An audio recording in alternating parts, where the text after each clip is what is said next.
Hello mga ka-commute! Sunday na naman at commute day na naman. At bilang first timer ay masaya at excited ako maging bahagi ng mga ganitong klaseng proyekto dito sa Gayangan, Kapastarlac.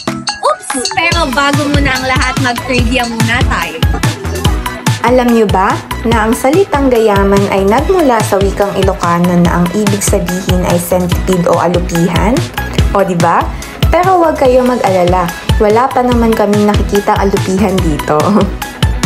Alam niyo rin ba na isa sa mga naging taga-suporta ng Liwanag at Dunong ay ang pinakamalaking fanbase ni Lisa Manoban ng Blackpink? Kaya naman bilang pasasalamat ay kasama siya sa mural na matatagpuan sa ating Aita Learning Center.